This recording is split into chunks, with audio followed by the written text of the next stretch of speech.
जगन्नाथपुरी में लक्ष्मी जी भ्रमण कर रही थी। जगन्नाथ भगवान की पत्नी लक्ष्मी, और पूरी क्षेत्र में भ्रमण करते करते उन्होंने देखा कि मैं किस पर कृपा करूं। तो सबसे पहले लक्ष्मी जी गई अर्चकों के पास, जो जगन्नाथ जी को उठाते, सुलाते, खिलाते, नहलाते, भोजन प्रसाद कराते। बोले ये अर्चक हैं, पहले अर्चकों को देखें, इनके यहाँ किसी परिवार में अगर हमको कृपा करनी हो तो लक्ष्मी जी सब अर्चकों के घर में गई। देखा महाराज सूर्य उदय हो गया, ये तो अभी सो ही रहे हैं, ना आचार विचार शुद्ध, ना खान पान की शुद्धि। लक्ष्मी जी ने देखा महाराज सबरे पुजारी, अर्चक, साधक लेट लेट तक सो रहे हैं, ना आचार विचार शुद्ध, ना खान पान की शुद्धि, ना वस्त्रादि धुले हुए, एक ही वस्त्र हैं, 5-5 दिन तक उन्हीं को पहनने हैं। लक्ष्मी जी बोली ये मेरे रहने लायक स्थान नहीं है, यहां नहीं आऊंगी मैं। और तभी लक्ष्मी जी ने आगे जाकर के देखा कि वह परिवार जिनको झाड़ू लगाने की सेवा थी, नाली आदि साफ करने की सेवा थी, जिनको मंदिर में प्रवेश तक नहीं करने दिया जाता, उनके घर में गोबर का चौका, सब ब्रह्म मुहूर्त में उठ गए हैं, तुलसी जी को जल दे रहे हैं, घर में बिल्कुल शुद्ध भोजन बन रहा है, आचार विचार की शुद्धि, हाथ स्वच्छ है, पैर बच, जन्म से उनकी जाति कहीं ऊंची नहीं है, लेकिन बाकी सब कुछ उनका स्वस्थ था, बिल्कुल शुद्ध था। लक्ष्मी जी की कृपा चाहते हैं ना, पवित्र रहना प्रारंभ कर दो। लक्ष्मी जी को पवित्रता बहुत प्रिय है। आपने आज जो वस्त्र पहने, कल अगर आपने पहन लिए, लक्ष्मी जी तुरंत चली जाएंगी। इतनी भी अपवित्रता लक्ष्मी जी को प्रिय नहीं है। लक्ष्मी जी बोली ये अच्छी है, इसके यहां मैं जाऊंगी। लक्ष्मी जी प्रत्यक्ष प्रकट हो गई उनके घर में जाकर के। अब वे तो बेचारे छोटे मोटे लोग, बेचारे ज्यादा धनवान तो थे नहीं। उन्होंने जब देखा कि अत्यंत गहने पहन रखे हैं, ऐसी मधुर सुगंधी आ रही है, रूप देख करके नेत्रों के पलक नहीं झपके जा रहे, सबने दंडवत प्रणाम किया। बोले आपका परिचय? बोले हम जगन्नाथ जी की गृहिणी हैं, साक्षात लक्ष्मी। वे सब घर के लोग, अरे हमारे घर का तो जल भी आपके स्पर्श योग्य नहीं है, हम तो ऐसे लोग हैं, हम तो नीचे लोग हैं। ये लक्ष्मी जी बोली ये सब बात नहीं करो, हम लोग ठाकुर जी ये सब विचार नहीं करते। तुम्हारा आचरण देखो कितना शुद्ध, तुम्हारे व्यवहार कितना शुद्ध, तुम्हारी बुद्धि कितनी शुद्ध है। और सुनो, चौकी लगाओ, जो भी घर में बना है प्रत्यक्ष थाल में पधराओ, हम तुम्हारे यहां प्रसाद पा करके जाएंगे। पूरा घर भाव विवल हो गया, सबके नेत्रों में आंसू, साक्षात लक्ष्मी जी आई हैं। सबने पवाया। लक्ष्मी जी प्रेम से प्रसाद पा रही थी। तभी जगन्नाथ जी के बगल में ही विराजती हैं सुभद्रा जी, सुभद्रा जी के बगल में विराजते हैं श्री बलराम जी। बलराम जी भ्रमण कर रहे थे पुरी में। भ्रमण करते करते वो घर घरों में झांक के देख रहे थे क्या हो रहा है। जैसे ही उस घर में झांक के देखा तो श्री लक्ष्मी जी प्रसाद पा रहे हैं। बलराम जी बोले राम राम राम राम राम राम, ये झाड़ू पोंछा बर्तन करने वाले लोग, इनके यहां पर चले जाओ, इन पर कृपा करो। पर भैया इनके यहाँ तो भक्ष भी बनता होगा, मांस भी बनता होगा, और ये लक्ष्मी जी यहाँ बैठ करके प्रसाद पा रही, हमारी घर की बेटी, हमारी घर की बहू, बिल्कुल आचार विचार की शुद्धि नहीं रखी। नाक फूल गई, बलराम जी की नाक फूल गई। महाराज आकर के कुछ बोले तो नहीं, मंदिर में आके बैठ गए। तो लक्ष्मी जी प्रसाद बनाती हैं।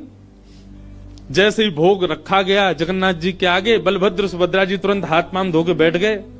बलराम जी अपने सिंहासन से ही नहीं उठे, नाक फुला के बैठे। जगन्नाथ जी बोले भैया आ जाओ, भोग आए गयो, हमें नहीं पाना, तुम लोग पाओ। क्यों, क्या हो गया? अब क्या बोले, अब तो सब आचार विचार सब खत्म हो चुका है।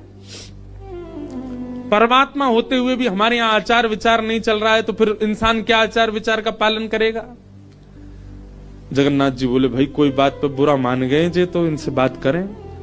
जगन्नाथ जी गए, भैया कहा भयो, आप इतने उदास क्यों, इतने नाराज क्यों? सब बात बताई बलराम जी ने। बोले लक्ष्मी जी आज सुबह सुबह एक ऐसे के घर में गई और वहां जाके प्रसाद पा रही थी, बिल्कुल विचार नहीं किया, कहां शुद्धता कहां अपवित्रता। हम तो इनके हाथ का बना भोजन नहीं करेंगे। अब जगन्नाथ जी बड़ी दुविधा में पड़ गए। यदि पाऊं तो भैया नाराज बैठे, भैया कहेंगे मैं नाराज हूं, इससे को कोई फर्क नहीं पड़ा है, फिर भी पा रहा है। और नहीं पाऊं तो लक्ष्मी जी टेढ़ी टेढ़ी देख रही हैं कि मैंने बनाया, ये पा क्यों नहीं रहे। जगन्नाथ जी बोले लक्ष्मी जी को तो मना लिया जाएगा बाद में, पर ये नहीं माने ना, ये तो शेषनाग हैं, इनको ज्यादा ही क्रोध आ गया तो जोर से सिर हिला देंगे, प्रलय और हो जाएगा। जगन्नाथ जी ने लक्ष्मी जी से कहा देखो भैया नहीं पा रहे तो हम भी नहीं पाएंगे।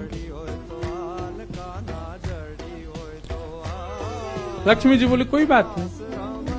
एक दिन नहीं पाया, दूसरे दिन फिर लक्ष्मी जी ने बनाया, फिर नहीं पाया, तीसरे दिन फिर लक्ष्मी जी ने प्रसाद पधराया, फिर नहीं पाया। तो लक्ष्मी जी बोली भाई कोई बात है तो हमसे बोलो सीधे, ये प्रसाद रोज छोड़ देना ये कैसा तरीका है आपका नाराज होने का। कहीं बलराम जी बोलते हुए सुन लिए लक्ष्मी जी ने कि भाई इनके हाथ का बना हम नहीं पाएंगे। लक्ष्मी जी ने जाकर के जगन्नाथ जी से कहा देखो संपूर्ण जगन्नाथपुरी में प्रसाद बनाने की सेवा हमारी, और आपके भैया कह रहे हैं कि हमारे हाथ का बना पाएंगे नहीं। जब हमारी सेवा लेनी नहीं तो फिर हम यहां क्यों रहें, इसलिए आप हमको आज्ञा दें। अब हम जहां हमारा सुख है हम वहां चले जाते हैं, हम चले जाते हैं श्री क्षेत्र से। जगन्नाथ प्रभु कुछ, अच्छा जगन्नाथ जी को भी लीला करनी है इसलिए वो कुछ नहीं बोले। अब कुछ नहीं बोले तो लक्ष्मी जी समझ गई, बोले मौन मतलब हाँ ही होता है। लक्ष्मी जी बोले ठीक है आप लोग शयन करो, रात्रि का समय, बलभद्र सुभद्रा जगन्नाथ जी के कपाट बंद हो गए। लक्ष्मी जी बोली अब हम जा रही हैं, और मंदिर से श्री लक्ष्मी जी चली गई। प्रातः काल ब्रह्म मुहूर्त का समय हुआ। महाराज जगन्नाथ जी बलराम जी जैसे ही उठे तो क्या पाया, नीचे फर्श पे पड़े थे। कहां सोने के सिंहासन पर सोते थे, सोने के बिस्तर पर सोते थे, बढ़िया लत्ता पहन के रहते थे, गले में स्वर्ण की मालाएं, हाथ में स्वर्ण के कड़ूला, पाम में स्वर्ण के कड़ूला आदि सब पहन के सोते थे। लेकिन लक्ष्मी चली गई तो सब चला गया। सवेरे उठे तो फर्श पे पड़े थे। बलराम जी बोले लाला जी कहा है गो, हमारे सिंहासन वगैरह कहां चले गए। ठाकुर जी बोले लक्ष्मी जी चली गई ना, लक्ष्मी तो मतलब सब होता है। बलराम जी ने अपनी तिजोरी जाकर के खोली, सबरे वस्त्र चले गए, आभूषण चले गए, सब आयुध चले गए, फटे पुराने मैले कुचैले बिना धुले महीनों के सालों के वस्त्र पड़े थे। और यही होता है, लक्ष्मी जाती है तो यही रह जाता है। लेकिन बलराम जी भी अपनी पूरी उसमें थे, बोले कि हम भी कुछ नहीं कहेंगे, ठीक है जैसे हैं वैसे रह लेंगे, कोई लक्ष्मी जी के जाने से हम पे फर्क थोड़ी पड़ रहा है। चल लाला भोजन को समय है क्यों, प्रसाद पावे। ठाकुर जी बोले कैसे प्रसाद पाएंगे, प्रसाद तो लक्ष्मी बनाती है, लक्ष्मी चली गई, खुद ही बनाना पड़ेगा। बोले हाँ हाँ तो हम पे कोई बनावी कमी, हम दोनों मिलके बनाएंगे। कृष्ण बलराम दोनों गए रसोई घर में, जाकर के देखा तो महाराज वहां से अन्न दाल चावल सब चले गए, क्योंकि सब लक्ष्मी से ही आते हैं। कहां तक है चूल्हा जलाने की लकड़ी भी नहीं बची, वो भी लक्ष्मी से ही आती है। लक्ष्मी गई और सारी श्री लेकर के चली गई अपने साथ। अब तो दर्शनार्थी आने बंद हो गए, क्यों, मंदिर की श्री भी चली गई।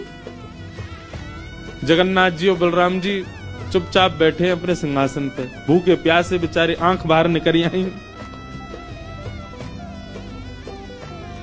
बलराम जी बोले लाला, बोले हाँ 2 दिन है गए लाला, भोजन ना एक कियो, और 2 दिन पहले गुस्सा में ना कियो, 4 दिन है गए, और कचू है भी ना, कहा करें। देखो इस बात को कोई ऐसे मत ले लेना, लोग सोचने वाले यूं भी लेते हैं, बताओ महाराज जी कुछ भी बोल रहे हैं, वो साक्षात ब्रह्म है, लक्ष्मी जाने से उन पर कोई प्रभाव पड़ेगा? लक्ष्मी जाने से कोई प्रभाव नहीं पड़ता ठाकुर जी पर ठाकुर जी बलराम जी को बताना चाह रहे हैं कि भाई किसी को हेय दृष्टि से मत देखो, उसी के लिए पूरी लीला हो रही है। ठाकुर जी बोले दाऊ दादा एक काम है सके, बोले कहा, बोले समुद्र के किनारे स्वर्ग आश्रम है जहां पर लोगों की अंत्येष्टि होती है। बोले हाँ, मैंने एक बार देखा था वहां पे लोग कटोरा लिए बैठे रहते हैं और उनको कुछ ना कुछ मिल ही जाता है, आपकी आज्ञा हो तो वहीं चलें, कछु तो मिल जाएगा। लाला पूरी दुनिया कहा कहेगी बताओ कृष्ण बलराम कहा कर रहे हैं ये। बोले ऐसे थोड़ी जाएंगे, रूप बदल के चलेंगे, कछु तो मिलेगा, पेट तो नहीं भरेगा हमारो। लक्ष्मी जी तो आएंगी नहीं, नाराज होके चली गई। बलराम जी बोले हाँ हाँ जान दे, ये बहू के बड़े नखरे हैं, चली गई तो काम का भूखे रहेंगे, चल लाला मेहनत करके उद्यम करके भिक्षा मांग के पालेंगे।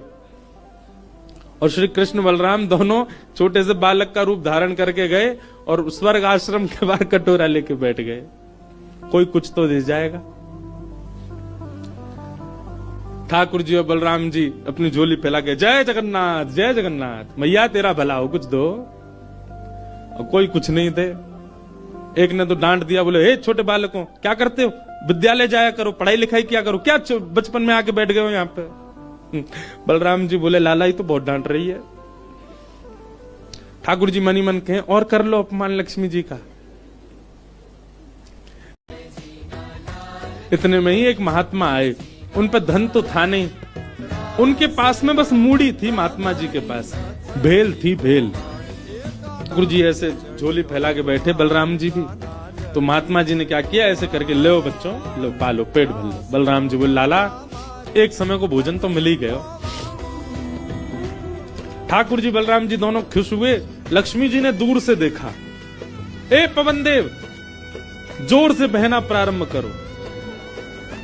ऐसी जोर की हवा चली महाराज, सबरी मूड़ी उड़ गई। बलराम जी और ठाकुर जी पीछे पीछे भागे, मूड़ी सबरी उड़ गई।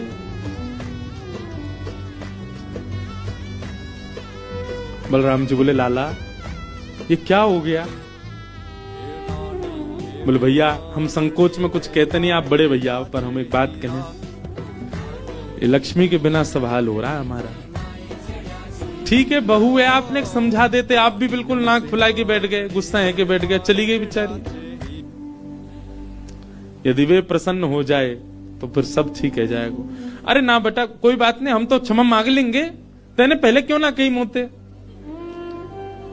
ठाकुर जी बोले अब कोई बात नहीं, अब चलते हैं, ढूंढे उनको कहां है। पूरे पुरी में ढूंढा, कहां है लक्ष्मी जी। लक्ष्मी जी उसी कन्या के घर में थी, उसी घर में थी जहां देख करके बलराम जी को हीन भावना आ गई थी। बलराम जी लेके गए, लाला यही घर में बैठी जब मैंने देखी काई।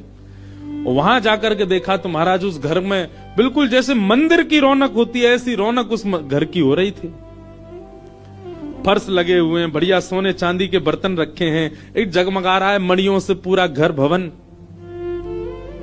और बाहर बैठ करके उस महिला के जिसके ऊपर कृपा की थी लक्ष्मी, उसके बालक भर भर के सामग्री दे रहे हैं लोगों को, भोजन की सामग्री, वस्त्र ले जाओ, ये ले जाओ, कोई गरीब कन्या के लिए धन ले जाओ, राशि ले जाओ, सोने की मोहर ले जाओ। लक्ष्मी जी बैठी है घर में। ठाकुर जी बोले अब लक्ष्मी जी तो नाराज हैं, भैया एक काम करें, हम भी लाइन में लग जाएं, कछु मांग लें, लेके चल दें। जैसे ही ठाकुर जी और बलराम जी लगे कतार में, भीतर से लक्ष्मी जी को देख के दया आ गई। मेरे प्राणनाथ ये चाहे तो सर्वसमर्थ हैं, परंतु बलराम जी को बताने के लिए पूरी लीला कर रहे हैं। लक्ष्मी तुरंत बाहर आई और दोनों को इशारा किया, आप लोग इधर आओ। बलराम जी बोले देख बहू तू नाराज मत हो, हमसे गलती है गई, और वैसे गलती तेरी भी कम नहीं, तो को नहीं जानो चाहिए ऐसी जगह। लक्ष्मी जी बोली दाऊ दादा ठाकुर जी के लिए सब अलाव है, हमारे लिए इतने बंधन। वे किसी भी भक्त पर कृपा करने जा सकते हैं, वहां पर जात पात नहीं देखी जाती, वहां पर यह नहीं देखा जाता कि भजने वाला कौन है, ब्राह्मण है, क्षत्रिय, वैश्य कौन है, सब पर वो अनुग्रह कर सकते हैं। तो फिर हमारे ऊपर इतनी रोक टोक क्यों। और किसी के जन्मगत व्यवहार से उसका पूरा जीवन नहीं आंकना चाहिए, उसके स्वभाव व्यवहार से देखना चाहिए कि वो है कैसा। कहां आप कहते हैं कि ब्राह्मण सर्वश्रेष्ठ, वो देर देर तक सो के उठ रहे हैं, उनके यहां शुद्धि नहीं, वस्त्र 4-4 दिन तक पहन रहे हैं, एक महीना एक ही धोती में निकाल रहे हैं। आप कह रहे हैं कि वो श्रेष्ठ, और ये लोग जो इतनी पवित्रता का ध्यान रखते हैं, इन पर कृपा ना हो। हमारे अनुसार तो जो अपने कर्म से शुद्ध है वो शुद्ध है। बलराम जी और ठाकुर जी दोनों मान गए, जैसी आपकी इच्छा। बोले नहीं, आज के बाद हम आपसे एक नियम चाहते हैं। क्या? बोले श्री जगन्नाथपुरी में नियम कर दीजिए। बोले क्या? जिस महाप्रसाद को ब्राह्मण पाएगा उसी महाप्रसाद को शूद्र भी पाएगा, दोनों को समान फल मिलेगा। और यहां महाप्रसाद का ऐसा नियम रखा जाए कि अगर एक ही पत्तल में दोनों बैठ करके पालें तो दोनों को समान पुण्य प्राप्त होगा। महाप्रसाद पाते ही, अन्य तीर्थों में तो बहुत साधन करने पड़ेंगे, पर पुरी में आकर के कोई एक तिनका भी यदि महाप्रसाद का पाले तो उसको सर्व साधनों का फल प्राप्त हो जाए। और किसी भी प्रकार से यह ना देखा जाए कि कौन किस वर्ण का है, वो स्वभाव से शुद्ध होना चाहिए। हम सबको हृदय लगावें। अगर ये सब आपको मंजूर हो तो मैं राजी हूं। राजी हुए और तब से श्री जगन्नाथपुरी में ये सब नियम नष्ट कर दिए गए। महाप्रभु जी सबके लिए सुलभ